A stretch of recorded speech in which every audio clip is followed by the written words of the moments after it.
कि नमः शिवाय में दो स्थितियां होती हैं। एक, नमः शिवाय का अर्थ में जो भाव छिपा है वो, जैसे नमः शिवाय का अर्थ है शिव को नमन, शिव को प्रणाम। इसमें भाव क्या छिपा है? मन आपका झुकेगा भाई साहब। प्रणाम करिएगा किसी को तो मन झुकेगा। बिना झुके भी प्रणाम होता है, खूब होता है। हम लोग लाचारी में धरती पर बहुतों को प्रणाम करते हैं और मन ही मन सोचते हैं कि साल कहाँ से बेटा गया, आज खाना नहीं मिलेगा। ऐसे भी प्रणाम होते हैं औपचारिक, लेकिन शिव को तो औपचारिक प्रणाम नहीं चलेंगे। वहां तो मन को प्रणाम की स्थिति में जाना होगा। नमः शिवाय का अर्थ और चैतन्य मंत्र में दो चीजें होती हैं। तो नमः शिवाय का अर्थ तो क्लियर है, बहुत हल्की सी संस्कृत है, नमः शिवाय, शिव को प्रणाम। लेकिन इसका अर्थ है शिव को प्रणाम, उसके में भाव क्या है? रोड पर चल रहे हैं, कका गोड़ लगता नहीं, अब मने मन सोच रहे साला ककवा कहां से बेटा गया, आज तो नाश्ता नहीं मिलेगा। वाह, ये प्रणाम नहीं है। तो नमः शिवाय में शिव को प्रणाम करने का भाव छिपा है, शिव को नमन करने की स्थिति छिपी है। मन जब शिव को प्रणाम करेगा तो ये झुकना सीखेगा, विनीत होगा। कहा जाता है अकड़ और अहंकार दो चीजें न भक्ति मार्ग में चलती हैं न शिष्यता में चलती हैं। अकड़ और अहंकार से बचना होगा। और चैतन्य, मंत्र में चैतन्य होता है। ये शिव क्या है?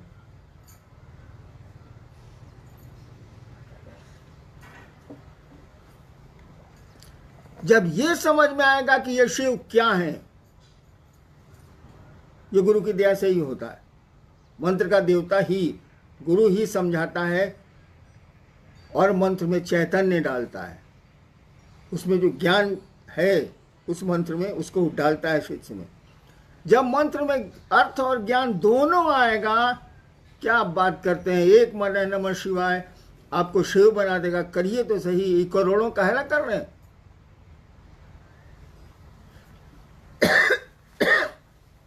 हमने कहा ना कि एक माला नमः शिवाय करिए, एक एक दाने पर शिव को प्रणाम करिए। तो हम तो लोग गिनती करते हैं, 108 हो गया।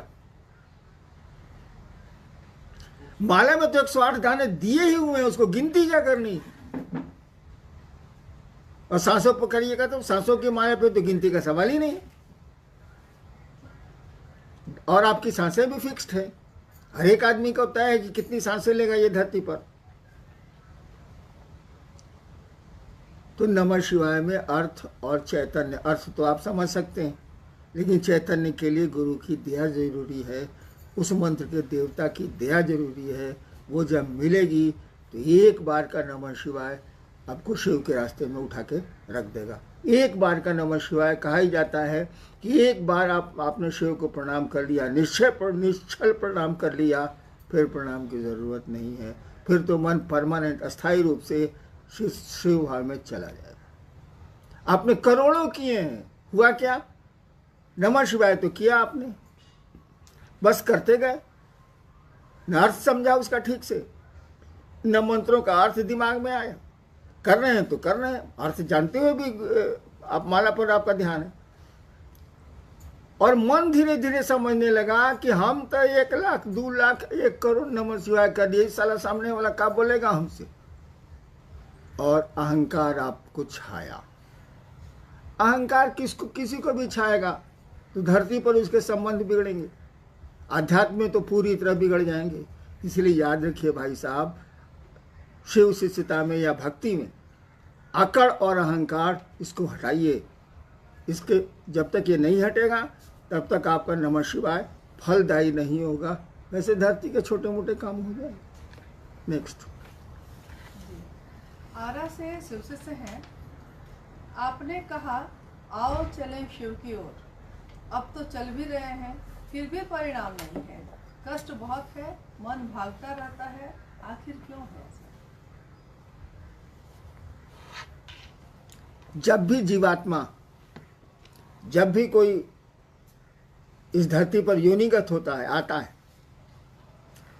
वो पेड़ हो, जीव हो, इंसान हो, देवता हो, भगवान हो, जब भी वो योनिगत होगा, पैदा होगा इस धरती पर, तब तो धरती के नियम लगेंगे।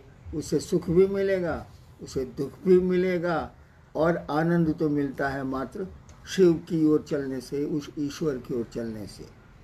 जब दुख मिलेगा तो याद रखिए सुख भी मिलेगा, जब सुख मिलेगा तो याद रखिए दुख भी मिलेगा। लेकिन जब आनंद मिलेगा तो उसका उल्टा होता ही नहीं है। इसीलिए ईश्वर को कहा जाता है सच्चिदानंद, शिव को कहा जाता है वो ईश्वर है, महेश्वर है, आनंद वही है, उन्हीं के रास्ते में है, उन्हीं की दया पर है। तो आओ चलें शिव की ओर, किसी ने कहा। अरे भैया, जिस दर्द से कहा वो दर्द समझ में आया कि शब्द पकड़ा गए? जिसने भी ये कहा कि आओ चलें शिव की ओर, उसके भीतर दर्द था, एक पुकार थी वह शिव की ओर चलने की, कि उसके पास भाव थे, और उस समय उसके पास दूसरा कोई भाव नहीं था। भीतर से उसने आवाज दी, आओ चलें शिव की ओर। हम लोगों के लिए तो वो शब्द हैं, आओ चलें शिव की ओर। हे नेवा, हे नेवा, हे नेवा, वही हो गया, हे नेवा, हे नेवा। आओ चलें शिव की ओर। जिसने कहा उसके भीतर दर्द था, एक क्या कहिएगा, उसको एक पीड़ा थी, और इसी दर्द के तहत उसने आवाज दी, आओ चलें शिव की ओर। अगर उस दर्द से आप चलते हैं, उस दर्द के पीछे चलते हैं, तो कोई पीड़ा नहीं होगी। पीड़ा तो होती ही रहती है, पीड़ा तो मन झेलता है। पुआल पर सोने वाले को डंडा पर सुला दीजिए, रात भर नींद नहीं आएगी। डंडा पर सोने वाले को पुआल पर सुला दीजिए, रात भर नींद नहीं आएगी। ये तो मन की स्थिति है। सुख दुख यहाँ कुछ है नहीं, ये सभी घटनाएं हैं। यहाँ तो कोई दुर्घटना होती नहीं है जगत में, सब फिक्स्ड है। यहाँ सभी इंसिडेंट हैं, एक्सीडेंट नाम की कोई चीज़ नहीं है। हाँ, वो बोलचाल में हम लोग बोलते हैं। नेक्स्ट जी, मधेपुरा से शिशु से हैं। उन्होंने पूछा है कि आपके द्वारा लिखित एक किताब जो आने वाली है, आओ चले शिव की ओर, वो हम लोगों को कब तक मिलेगी? प्रतीक्षा में है लोग। ज़्यादा उम्मीद है शिवरात्रि को उसका विमोचन होगा। लेकिन इस किताब से क्या हो जाएगा? किताबों की कमी है क्या इस देश में? आओ चलें शिव की ओर किताब लिख देने से कोई शिव की ओर चलता है? किताबों में तो बातें लिखी हैं। उन बातों को समझ के लिखने वाले किससे मिलिए, जिसने कहा कि आओ चलें शिव की ओर। दर्द वहां है, किताबों में दर्द नहीं मिलेगा। आपके कठोर भाव, आपके भीतरी भाव शब्द नहीं दे सकते। कोई रो रहा है दर्द से, शब्द में कितनहू बोलेगा, वो स्थिति दूसरे की नहीं होगी। तो किताब लिख देने से क्या हो जाएगा? हाँ, लौकिक रूप से पूछेगा तो चेष्टा है कि महाशिवरात्रि में 2021 में इसको निकाल दिया जाए।